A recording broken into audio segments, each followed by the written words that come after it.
Starting today, Mom's moving in with us, my husband announced right in the middle of our anniversary dinner. His mother smirked at me and said, "You'll adjust." I always do.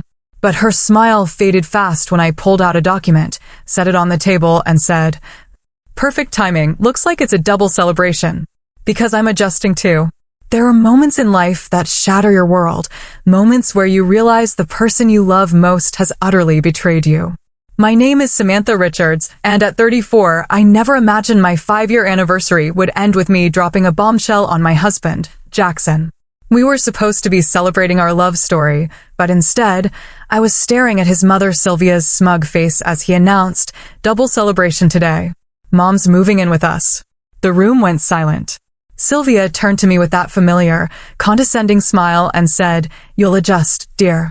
I always do. But her smirk vanished when I smiled back, pulled a document from my purse, and knew, right then, that everything was about to change. I've always been a planner. As an architectural designer, every detail matters, and that meticulousness extended to my personal life. I had 5-year plans, 10-year plans, dreams stretching far into the future. Meeting Jackson wasn't in any of those plans, but sometimes life gives you something even better than you imagined. We met 7 years ago at a charity gala. He wasn't like other men who complimented my appearance. He was genuinely fascinated by my perspective on architecture. Our conversation flowed effortlessly, and by the end of the night, we'd exchanged numbers. Our relationship progressed naturally. Jackson was thoughtful, communicative, and valued my independence. He was a high school history teacher, passionate about shaping young minds. We worked hard, but always made time for each other, and within a year, we were talking about marriage. That's when I met Sylvia Thomas. Initially, she seemed pleasant, a retired nurse with an active social life. She welcomed me with warm hugs and homemade dinners, asking thoughtful questions about my work. But beneath the surface, there was a subtle possessiveness over Jackson that I noticed but dismissed. "Jackson has always been my special boy," she'd say, repeatedly, squeezing his arm or straightening his collar like he was still a child. "He takes such good care of me since his father passed." The warning signs appeared gradually after our engagement. Sylvia started dropping by our apartment unannounced, always with an excuse. She'd inspect our space with a critical eye, checking for dust or rearranging our kitchen.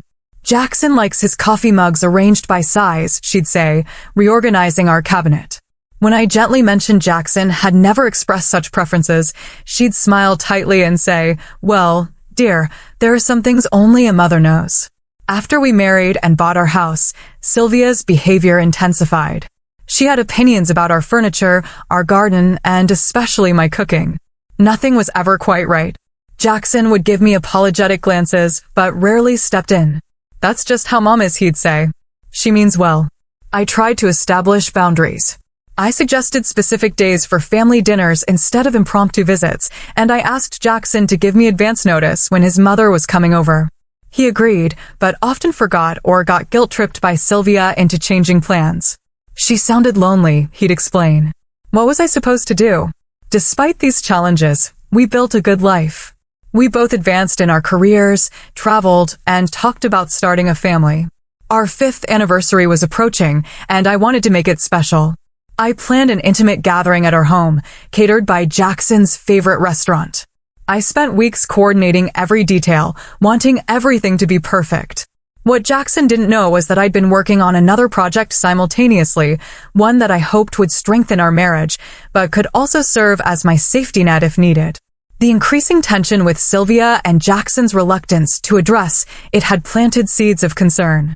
I loved my husband deeply, but I was beginning to question whether he could ever truly prioritize our marriage over his mother's demands.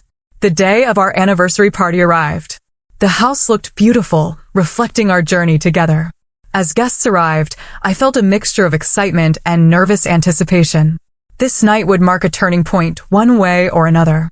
What I didn't expect was that Jackson had his own surprise planned, one that would change everything. The announcement, our anniversary party, was in full swing. The spring evening was perfect, string lights twinkled, and a carefully curated playlist set the mood. I was in the kitchen, checking on the cake, when Jackson wrapped his arms around my waist. "Have I told you how beautiful you look tonight?" he whispered. You've outdone yourself, Sam. Everything is perfect. I smiled, a flutter of anticipation about my own surprise. I wanted tonight to be special. It is, he assured me, taking my hand. Come on, I think it's time for a toast. We rejoined our guests. Jackson led me to the center of the room and raised his glass. First, I want to thank everyone for coming tonight to celebrate 5 amazing years with this incredible woman, he began, his arm around my waist. Samantha, you've made these the best years of my life. Your strength, your passion, your unwavering support, I'm grateful for it every day. My heart swelled. This was the Jackson I fell in love with. As many of you know, family means everything to us, he continued, and I nodded, squeezing his hand. Which is why I'm so excited to share some news that makes tonight a double celebration. I looked up at him confused. We hadn't discussed any additional announcements. Jackson beamed at the curious faces around us and declared, "My mother is moving in with us." The room seemed to tilt. After months of discussion, we've decided it makes the most sense for Mom to sell her house and come live here permanently. We have the space, and it'll be wonderful to have her close as we start thinking about the next chapter of our lives. Months of discussion? Next chapter? This was the first I'd heard of any of it. I maintained my smile through sheer force of will, but inside, I was reeling. I scanned the room and found Sylvia, near the fireplace, practically glowing with triumph. When our eyes met, she raised her glass in a small salute. The guests' reactions were a mixture of polite enthusiasm and visible discomfort, clearly sensing this wasn't a joint announcement. Wow, that's big news, my best friend Dana said carefully. When is this happening? We're aiming for next month, Jackson replied confidently. Mom's already accepted an offer on her house. Each word felt like another blow. I stood frozen beside my husband, my champagne glass clutched so tightly I feared it might shatter. Samantha has been so supportive, Jackson added, giving me a squeeze that felt more like a vice. Haven't you, honey? All eyes turned to me. I forced myself to nod, not trusting my voice. The moment was saved by Jackson's cousin announcing it was time for cake, and the crowd's attention shifted. Sylvia approached us, immaculate. As always. Isn't this wonderful? She gushed, patting Jackson's cheek. It's like things are coming full circle. Now I can help around the house while Samantha focuses on her career. My cheeks burned at the implication that I wasn't managing our home properly. Plus, she continued, lowering her voice conspiratorially, I'll be right here when grandchildren come along. Heaven knows you'll need the help with your work schedule. Before I could respond, she turned to me with that familiar, condescending smile. You'll adjust, dear. I always do, she said, her eyes holding mine in silent challenge. In that moment, I flashed back to a conversation Jackson and I had just 3 months earlier. We'd been discussing our future plans when I'd cautiously broached the subject of his mother. Your mom mentioned today that she's thinking of downsizing, I'd said. She hinted at moving closer to us. Jackson had shaken his head firmly. Don't worry about that. Mom talks about moving every few years, but never does anything. She's too attached to her house. Besides, I wouldn't want her living with us. That would be too much. The memory of his reassurance made the betrayal cut even deeper. As I stood in our living room, watching Sylvia bask in her victory, something shifted inside me. The document in my purse, which I'd planned to present as a symbol of our future together, now represented something entirely different. I watched Sylvia walk away, her hand possessively on Jackson's arm as she steered him toward other guests. My initial shock was crystallizing into resolve. I wouldn't cause a scene at our anniversary party, but I wouldn't sit quietly and accept this ambush either. The time for accommodation was over. I reached for my purse, feeling the weight of the folder inside. My surprise had just taken on new significance, and I intended to use it. The breaking point, the tension at our anniversary party, wasn't born in a vacuum. The friction between Sylvia and me had been building for years. 6 months after we married, I came home to find our living room completely rearranged. Surprise! Sylvia had emerged from the kitchen. Doesn't the room flow better now? She'd let herself in with a spare key Jackson gave her. When I gently expressed my discomfort, Jackson seemed pleased. Mom's always had a knack for making spaces feel bigger, he commented, oblivious to my distress. I brought up the key, but Jackson half-heartedly agreed to ask her to give me a heads up, and nothing changed. Sylvia continued to drop by unannounced, often when she knew I'd be at work. I'd return to find little things altered, kitchen cabinets reorganized, new decorative items appearing, or my carefully curated bookshelves rearranged by color. As my career advanced, Sylvia's comments grew increasingly barbed. "It must be nice for Jackson to have leftover takeout 3 nights a week," she'd remark. When his father was working long hours, I still managed to put a home-cooked meal on the table every night. Another time, when I mentioned being considered for a promotion involving travel, she shook her head sympathetically. "I don't know how that would work with starting a family. Jackson has always wanted children, you know." The implication was always the same. My career was selfish, an impediment to what she believed a wife should prioritize. Family gatherings became exercises in restraint. At Thanksgiving dinner, I shared news about a sustainable housing project my firm had completed. "That's nice, dear," Sylvia interrupted, patting my hand dismissively. "But the real excitement is that Jackson's basketball team is heading to regionals this year. Tell everyone about that, honey." My accomplishment was forgotten, deemed less important than his. It was a pattern that repeated at every family event. My voice minimized, my achievements diminished. The holidays were particularly difficult. During our second Christmas, Sylvia surprised us by arriving 3 days before Christmas Eve, suitcases in tow. "I thought I'd come early to help with the preparations," she announced. "I'll be staying until New Year's." We had planned a quiet Christmas, just the two of us. Those plans evaporated as Sylvia took over our kitchen and invited additional family members without consulting us. When I tried to discuss it with Jackson, he dismissed my concerns. "It's Christmas, Sam. Family is important this time of year. Mom just wants to make it special for us." But it wasn't just a little adjustment. It was a constant adjustment, always in Sylvia's favor, never in mine. Perhaps the most hurtful incident occurred during a family reunion last summer. Jackson's cousins were discussing family traditions, and I mentioned how much I enjoyed our new tradition of Sunday morning hikes. "Oh, those won't last," Sylvia interjected with a laugh. "Jackson has never been the outdoorsy type. He gets that from his father. When he was little, we tried camping once and had to come home early because he was miserable." "Actually, Mom," Jackson corrected her, "I enjoy hiking with Sam. It's become one of my favorite parts of the week." For a moment, I felt validated, until Sylvia added, "Well, you've always been so accommodating, sweetheart. Remember how you took ballet lessons for a month because your elementary school crush was in the class?" She turned to the group. He hated every minute but wouldn't admit it. Everyone laughed. The implication was clear. Jackson was only hiking to please me, just as he had only done ballet to please his childhood crush. His genuine enjoyment of our time together was reduced to another example of his accommodating nature. Later that evening, I overheard a conversation that would become the breaking point. I was bringing dessert plates to the kitchen when I heard Sylvia's voice from the patio. "I'm worried about Jackson," she was saying to his aunt. "Samantha is so focused on her career. She works such long hours, and their house shows it. I stop by to help tidy up when I can, but it's not the same as having someone dedicated to creating a proper home." "Have they talked about children?" his aunt asked. "She always says someday," Sylvia replied, her voice heavy with disapproval. "But you know what that means for career women. I've been thinking it might be best if I sold my house and moved in with them. Jackson wouldn't have to eat takeout all the time, and I could create the kind of home environment he deserves." "Do you think Samantha would be on board with that?" his aunt asked skeptically.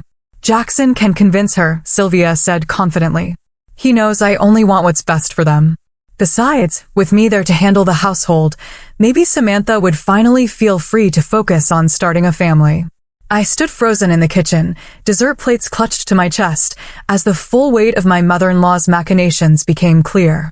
This wasn't about helping us or even downsizing her own home. This was about inserting herself permanently into our marriage, about creating the dynamic she wanted, with her as the primary woman in Jackson's life, and me relegated to the role she deemed appropriate. What hurt most was the realization that Jackson might agree with her. Despite his occasional support, he consistently chose the path of least resistance, accommodating his mother's intrusions rather than standing firm on the boundaries of our marriage. That night, lying awake beside my sleeping husband, I made a decision. I needed to create options for myself, a contingency plan that would allow me to protect my independence if necessary.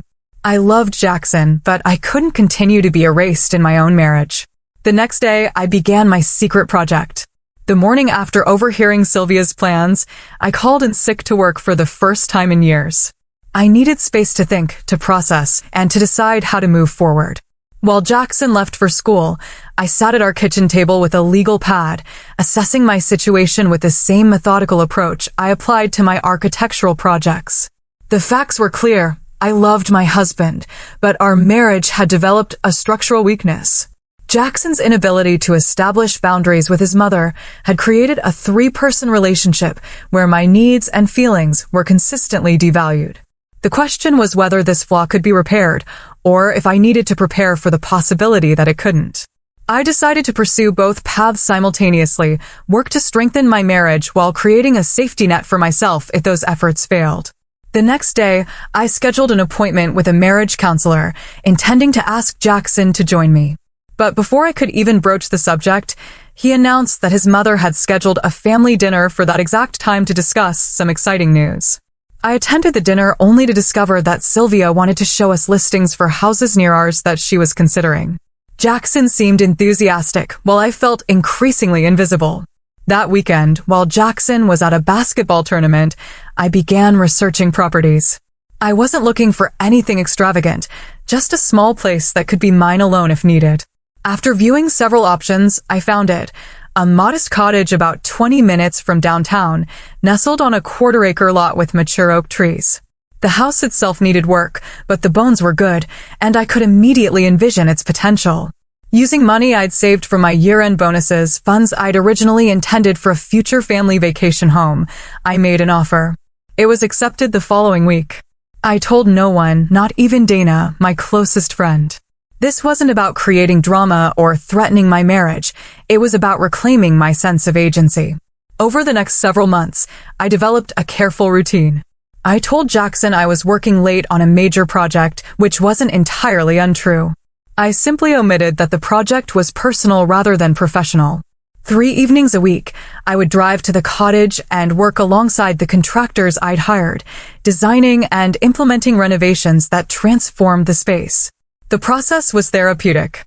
Each decision I made, from the open floor plan to the garden layout, was entirely mine.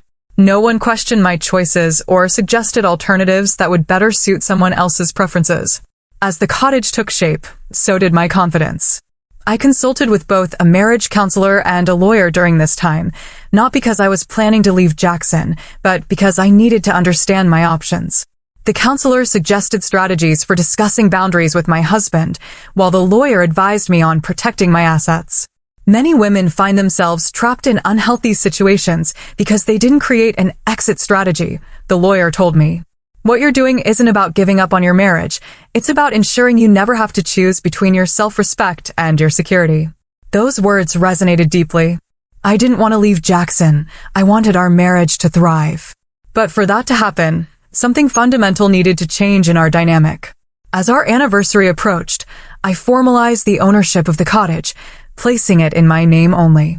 My original plan had been to present it to Jackson as a surprise, a weekend retreat where we could reconnect away from daily pressures and rebuild our relationship on stronger foundations.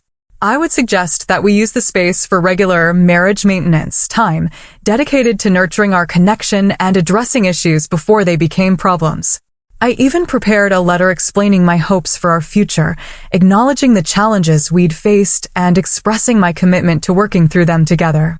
The cottage would be a symbol of new beginnings, of prioritizing our marriage above external influences.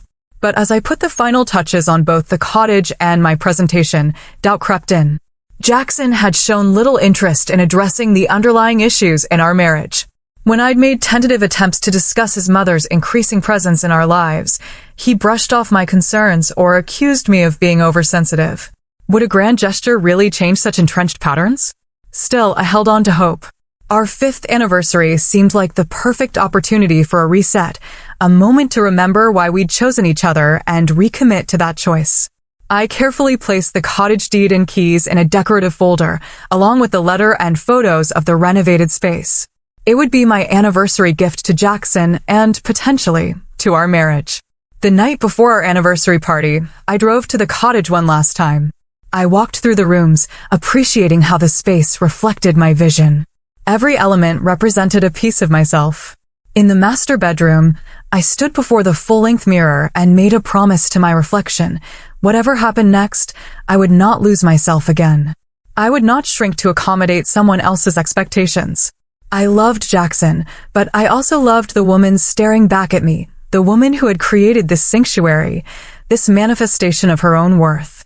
As I locked up the cottage, I felt a curious sense of peace. I didn't know whether the folder in my bag would represent a new chapter in my marriage or the beginning of a different story altogether. But for the first time in months, the uncertainty didn't terrify me. I had created options for myself. Whatever came next, I would face it standing on solid ground of my own making. I drove home to finish the preparations for our anniversary party, the cottage keys securely tucked away in my purse. The next day would bring clarity, one way or another. I was as ready as I could be. What I couldn't have prepared for was Jackson's announcement, the public declaration of a decision made without my input, the smug triumph on Sylvia's face as she watched my reaction. In an instant, my carefully constructed plans shifted. The folder in my purse no longer represented a potential weekend retreat for reconnection. It had become my declaration of independence. "You'll adjust, dear." "I always do." Sylvia's words hung in the air between us, dripping with condescension. The party continued around us, guests pretending not to notice the tension as they moved toward the dining room for cake. Jackson had already been pulled into a conversation with his uncle, leaving me standing alone with his mother. I took a slow, deliberate breath, feeling the weight of my purse against my side. The folder inside suddenly seemed to burn through the leather, demanding to be revealed. This wasn't how I'd planned to present my surprise, but plans had clearly changed. "Actually, Sylvia," I said, my voice steady despite the adrenaline coursing through me, "I think we need to finish this conversation with Jackson present." Without waiting for her response, I moved across the room to where my husband stood. I gently touched his arm, interrupting his conversation. "Jackson, we need to talk." "All three of us," I said, nodding toward Sylvia, who had followed me. His brow furrowed slightly, but he nodded. "Sure, we can step into the study for a minute." I shook my head. "No, this affects everyone here. You made your announcement publicly. I think it's appropriate that mine is public too." Confusion flashed across his face, but before he could question me, I turned to address our guests. I tapped a fork against my champagne glass until the room quieted. "Thank you all for coming to celebrate with us tonight," I began, my heart pounding, but my voice clear. "As Jackson mentioned, we apparently have a double celebration happening. His mother moving in with us is certainly unexpected news to me." A murmur rippled through the room. Jackson stepped closer, concern evident in his expression. "Sam, what are you doing?" I continued as if he hadn't spoken. "Since tonight seems to be the night for surprises, I'd like to share one of my own." I reached into my purse and pulled out the folder containing the deed to my cottage. The cream-colored paper felt substantial in my hands, a physical manifestation of the boundaries I was finally asserting. "For the past 4 months, I've been working on a special project," I explained, opening the folder. "I purchased and renovated a small property near Oakwood Hills."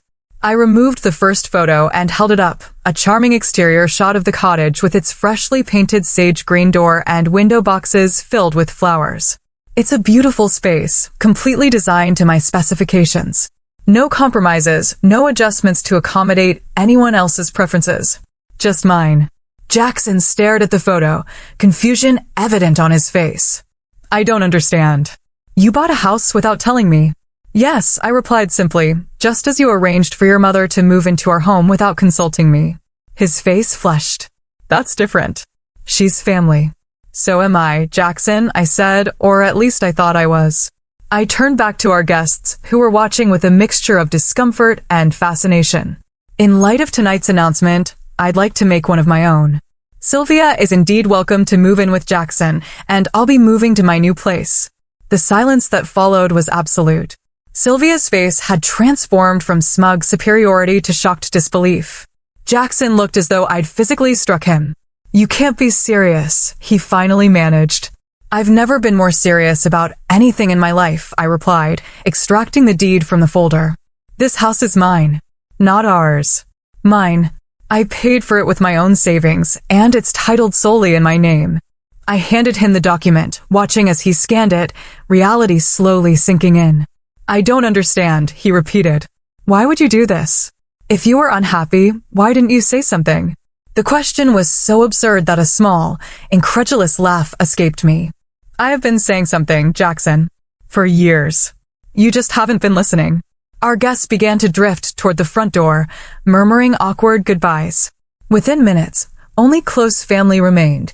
Jackson's brother Kyle and his wife, Jackson's sister Megan, and of course, Sylvia, who had recovered enough from her shock to find her voice. This is ridiculous, she declared, reaching for the deed in Jackson's hands. You can't possibly expect us to take this seriously. You're having a tantrum because you didn't get your way. I intercepted her hand before she could grab the document. That's exactly the problem, Sylvia. You've never taken me seriously. Neither of you have. I looked pointedly at Jackson. Every boundary I've tried to establish has been dismissed as an overreaction or an inconvenience. Kyle cleared his throat uncomfortably. Maybe we should give you two some privacy to discuss this. No need, I said calmly. The party's over anyway. Thank you all for coming. It was a clear dismissal. Megan gave me a quick, surprisingly sympathetic hug before ushering her reluctant brother toward the door. Kyle followed with his wife, leaving just the three of us, me, Jackson, and Sylvia, standing in our decorated living room, anniversary balloons still bobbing cheerfully against the ceiling. As the front door closed, Sylvia's composure cracked completely. How dare you humiliate my son like this, she hissed. After everything he's done for you, this is how you repay his generosity, by embarrassing him in front of everyone we know. Mom, Jackson started, but I cut him off. Generosity, I repeated. Is that what we're calling it when someone makes unilateral decisions that affect both partners in a marriage? When they consistently prioritize their mother's wishes over their wife's feelings? That's an interesting definition of generosity. Sylvia, you've always been selfish, she spat. Always putting your career first, neglecting your home, neglecting Jackson's needs. And what exactly are Jackson's needs? I asked, turning to my husband. Because from where I stand, the only needs being prioritized in this marriage are yours, Sylvia. Jackson looked between us, conflict evident on his face. Sam, you're overreacting. I should have discussed Mom moving in with you first, I admit that. But buying a separate house, that's extreme. Is it? I asked quietly. Let me ask you something, Jackson. When exactly did you and your mother begin these months of discussion about her moving in? Because 3 months ago, you explicitly told me it would never happen. He had the grace to look uncomfortable. Things changed. Her house sold faster than expected, and her house wasn't even on the market 3 months ago. I interrupted. You lied to me, Jackson. You knew how I would react, so you and your mother made plans behind my back, and then you ambushed me with the decision at our anniversary party, in front of everyone we know. If anyone's behavior is extreme here, it's yours. Sylvia stepped between us, literally inserting herself into our conversation. Jackson was just trying to spare your feelings. He knows how difficult you can be about these things. Stop speaking for my husband, I said firmly. That's part of the problem. You're constantly inserting yourself between us, and he lets you. Don't talk to my mother that way. Jackson snapped. And there it is, I said softly. You'll defend her immediately. But where's that same defense when she undermines me? When she criticizes our home, my cooking, my career. When she shows up unannounced or rearranges our furniture without permission. You've never once taken my side in those conflicts. The truth of my words seemed to register because Jackson's anger deflated slightly. That's not fair, Sam, isn't it? I picked up the photo of my cottage and looked at it before returning my gaze to my husband. I bought this place because I needed something that was just mine. Something that couldn't be invaded or altered or criticized. I needed a space where I felt valued and respected because I haven't felt that way in our marriage for a long time. So this is an ultimatum, he asked. Either my mother doesn't move in or you leave? I shook my head. This isn't an ultimatum, Jackson. It's a boundary. I'm no longer willing to be the third wheel in my own marriage. You have a choice to make, but so do I. And I choose not to live in an environment where I'm constantly dismissed and devalued. I gathered the deed and photos, returning them to my purse. Then I picked up an overnight bag I'd packed that morning, another part of my contingency plan, and headed for the door. Where are you going? Jackson asked, panic finally entering his voice. To my cottage, I replied simply. I think we all need some space to consider what happens next. As I opened the front door, I heard Sylvia's voice behind me. This is ridiculous, Jackson. She's bluffing. She'll be back tomorrow once she calms down. I didn't hear my husband's response. I closed the door behind me, walked to my car, and drove away from the home that had ceased to feel like mine long ago. The cottage welcomed me with quiet solitude. I dropped my overnight bag in the entryway and moved through the rooms, turning on lamps as I went. The soft lighting cast a warm glow over the spaces I had so carefully designed. For the first time that evening, I felt like I could breathe properly. I kicked off my heels and curled up on the window seat in the living room, gazing out at the moonlit garden. My phone had been buzzing almost continuously since I left, messages from Jackson, from Dana, from other friends who had witnessed the evening's drama. I wasn't ready to respond to any of them. Instead, I sat in the silence, allowing myself to feel the full weight of what had just happened. There was sadness, certainly, for the marriage I had thought we had and for the future we had planned together. But beneath the sadness was something unexpected, relief. After years of compromise that felt increasingly one-sided, I had finally stood up for myself. Around midnight, headlights swept across the front window as a car pulled into the driveway. I wasn't surprised when I heard Jackson's key in the lock. I had given him a copy in my original plan to present the cottage as our shared retreat. He stood in the doorway, taking in the space with wide eyes before his gaze settled on me. "How did you find me?" I asked, though I already knew the answer. "The address was on the deed," he replied. He hesitated before stepping fully inside. "Sam, this place, it's beautiful." "Thank you," I said simply. "You did all this yourself?" "The renovations." I nodded. "I worked with contractors, but the design is all mine." He moved slowly through the open concept living area, taking in the details. "This must have taken months," he said. "For months," I confirmed. 3 evenings a week, plus weekends when you were coaching. Understanding dawned on his face. "The late nights at work, the weekend meetings, you were here." "Yes." He sank onto the sofa across from my window seat, looking suddenly exhausted. "Why didn't you tell me? Would you have listened?" I asked gently. "Or would you have dismissed it as an overreaction, just like you've dismissed every other concern I've raised about our marriage?" "Our marriage was fine," he protested, but there was uncertainty in his voice. "Was it really?" "Because from where I stand, our marriage has been slowly eroding for years. Every time your mother crossed a boundary and you defended her instead of us, another piece crumbled away." "You're exaggerating." "Mom can be difficult sometimes, but she rearranged our furniture when we weren't home, Jackson. She criticized my cooking, my housekeeping, my career choices. She showed up unannounced and expected to be accommodated no matter what plans we had. And you never, not once, stood up to her." "She's my mother," he said, as if that explained everything. "And I'm your wife," I countered. "Or at least I thought I was. Your partner." "But partners make decisions together. They don't ambush each other with life-changing announcements at parties." He had the grace to look ashamed. "I should have talked to you about Mom moving in. That was wrong, and I'm sorry. But you're not sorry about the decision itself," I noted. "Just the way you announced it." He sighed, running a hand through his hair. "I don't know what you want me to say, Sam. She's my mother. She needs a place to live. She has a place to live."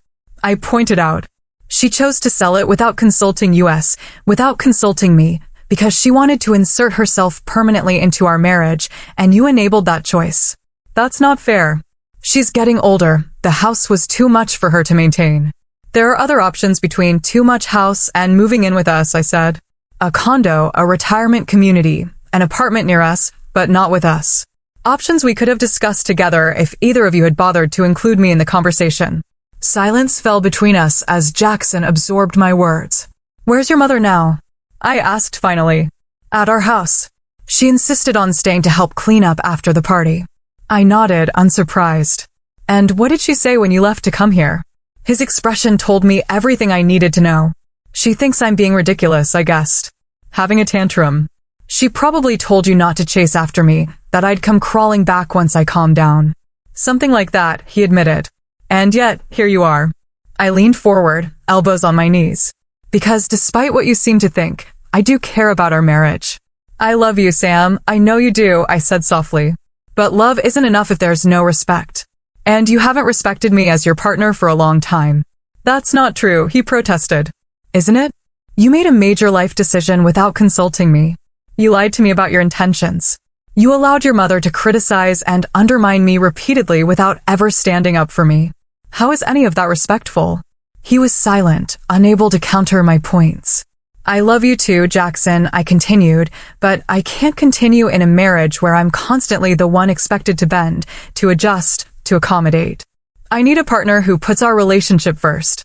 So what are you saying? This is it? 5 years of marriage and you're just walking away. I shook my head. I'm not walking away. I'm standing firm. There's a difference. I moved from the window seat to sit beside him on the sofa, close but not touching. I want our marriage to work, I said honestly. But for that to happen, things need to change. Real, substantive changes, not just temporary adjustments until we fall back into old patterns. What kind of changes? He asked wearily. First, marriage counseling. Non-negotiable. We need a neutral third party to help us establish healthy boundaries and communication patterns. He nodded reluctantly. Okay, what else? Second, your mother cannot move in with us. Not now, not ever. It would be disastrous for our marriage. His expression hardened. She's already sold her house, Sam. Where is she supposed to go? As I said before, there are other options. We can help her find a place nearby if that's what she wants, but our home needs to be our sanctuary, not a battlefield. She's going to be hurt, he said, disappointed. Yes, she will. And you'll need to be the one to set that boundary. With her, not me. That's the third change. I'm done being the bad guy, the obstacle between you and your mother. If we're going to rebuild our marriage, you need to start prioritizing us. Jackson was quiet for a long time, staring at his hands. I could see the conflict in him, the lifetime of conditioning to put his mother's feelings first warring with a recognition that our marriage was genuinely at risk. I don't know if I can do that, he finally admitted, his voice barely above a whisper. His honesty hurt, but I appreciated it. I know. That's why I bought this place. I needed to create options for myself in case you couldn't or wouldn't choose our marriage. So what happens now? He asked. Now, we take some time. I'm going to stay here for a while and you should go home. Talk to your mother. Think about what you want and what you're willing to do to save our marriage. If you decide you want to try, my first 2 conditions stand, counseling and your mother finding her own place. If those aren't acceptable to you, then we need to have a different conversation. And if I agree, will you come home? I shook my head. Not right away. I think we need the separation right now, time to reset and reflect. But I would commit to the process, to working through our issues with professional help. He nodded slowly, processing everything I'd said. Then he stood, clearly preparing to leave. For what it's worth, he said, pausing at the door, I am sorry about tonight. The announcement. I knew you wouldn't be happy about Mom moving in, but I thought once it was settled, you'd adjust. I didn't consider how disrespectful that was. Thank you for acknowledging that, I said. It's a start. After he left, I locked the door and returned to my window seat. The confrontation had been draining, but necessary. For the first time in years, I'd expressed my needs clearly and set firm boundaries. Whether Jackson could respect those boundaries remained to be seen, but I had taken the first step toward reclaiming my voice in our relationship. As I prepared for bed in my new space, I felt a curious sense of peace. Whatever happened next, I knew I would be okay. I had created this sanctuary for myself, this tangible proof that I could stand on my own if needed. It wasn't the outcome I had hoped for when I purchased the cottage, but it had become something equally valuable, a foundation for my own strength and independence. I fell asleep that night not knowing whether my marriage would survive, but certain that I would either way. 3 months passed like a slow turning page.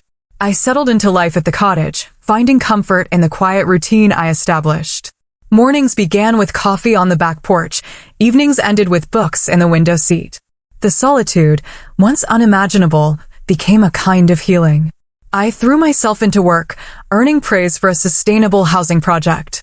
My boss even commented, "Whatever's changed in your personal life, it seems to be fueling your creativity. This is some of your best work." The irony wasn't lost on me. By stepping away from a situation that had diminished me, I had reclaimed parts of myself that had been slowly eroding, my confidence, my creative vision, my voice. Jackson and I maintained careful contact during our separation, weekly coffee meetings in neutral locations where we discussed practical matters and, gradually, deeper issues. The first few meetings were strained, filled with awkward silences, but as weeks passed, something shifted.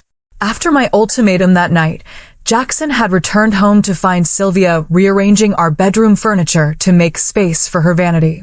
Seeing her moving our personal items without permission, something she'd done countless times before, suddenly looked different through the lens of our conversation, he told me during our third coffee meeting. I asked her to stop. She acted like I was being ridiculous, said she was just trying to help. For the first time, I could see what you'd been talking about all these years. That small recognition represented a significant breakthrough. It led to Jackson's reluctant but genuine agreement to try marriage counseling. We began sessions with Dr. Winters, a therapist specializing in family boundaries. In our first session, Jackson admitted, "I've always taken the path of least resistance with my mother. It was easier to let Sam adjust than to challenge Mom's behavior." "And how has that strategy worked for your marriage?" Dr. Winters asked. Jackson looked at me, really looked at me, perhaps for the first time in years. "It hasn't," he acknowledged. "I've been avoiding short-term discomfort at the cost of long-term damage."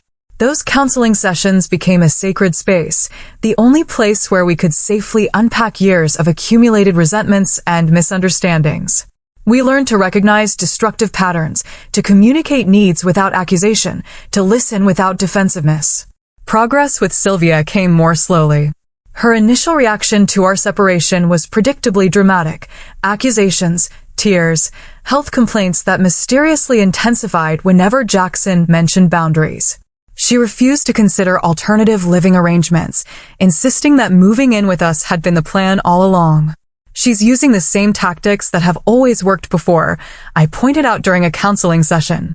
"Emotional manipulation to get what she wants." "I see that now," Jackson admitted. "But what am I supposed to do?" "She's already sold her house." Dr. Winters helped Jackson craft a compassionate but firm response. He would help his mother find suitable housing, but she would not be moving in with us. Period. Sylvia's resistance was formidable. She cycled through guilt, anger, martyrdom, and even attempts to recruit other family members to her cause.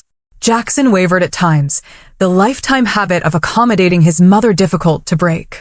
But when she showed up at our house unannounced one Sunday with a moving truck and boxes, claiming she'd misunderstood the timeline, he finally stood firm.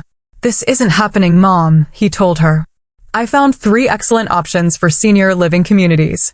She eventually selected one that offered independent living apartments with optional social activities, though not without pointing out repeatedly what a sacrifice she was making for Jackson's happiness. By the 3rd month of our separation, tangible changes had taken root. Jackson and I were communicating more honestly than we had in years.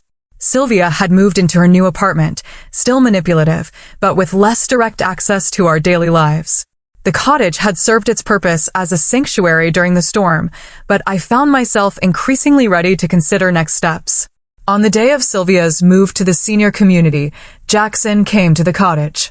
I invited him in for the first time since our confrontation 3 months earlier. "It's done," he said, accepting the cup of coffee I offered. "Mom's settled in her new place. She's already joined the community garden club and met a neighbor who plays bridge." "How does it feel?" I asked. He considered the question carefully. "Complicated. Guilty. Relieved. Proud. Sad. All at once. But mostly, I feel like I can breathe again. Like I finally started acting like an adult in my relationship with her." We sat in companionable silence, sipping our coffee. "I've been thinking," Jackson said finally, "about our future." I nodded, encouraging him to continue. "These past months have been the hardest of my life," he admitted, but also clarifying. "I've realized how much I took you for granted, how I expected you to accommodate everyone else's needs while ignoring your own.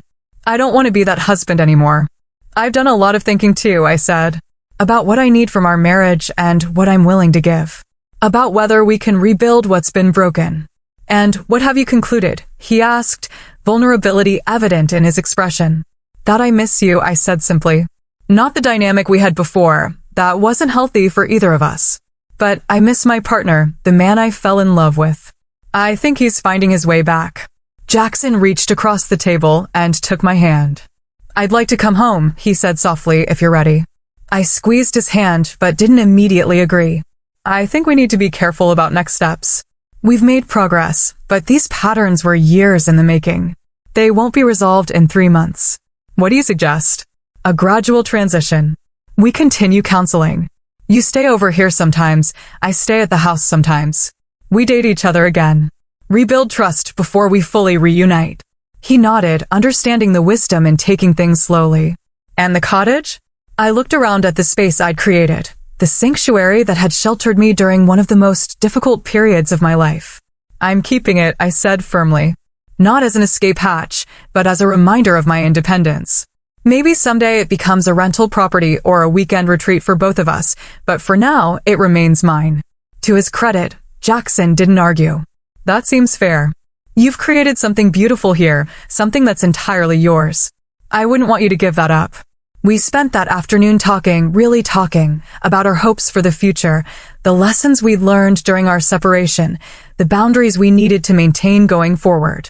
It wasn't a magical reconciliation, but it felt like the beginning of something authentic and mutual. 2 weeks later, we celebrated our anniversary again. Not the grand party of 3 months ago, but a quiet dinner for 2 at our favorite restaurant. No audience, no performances, no surprises. Just us. To new beginnings, Jackson toasted, raising his glass to mine. And hard-earned wisdom, I added. The following weekend, we met at the cottage to discuss renovation plans for our main house. Jackson had suggested creating a dedicated office space for me there, acknowledging my need for a professional sanctuary within our shared home. As we sat at the small dining table reviewing floor plans, I realized how far we'd come. 3 months ago, I couldn't imagine a future where Jackson would genuinely respect my boundaries.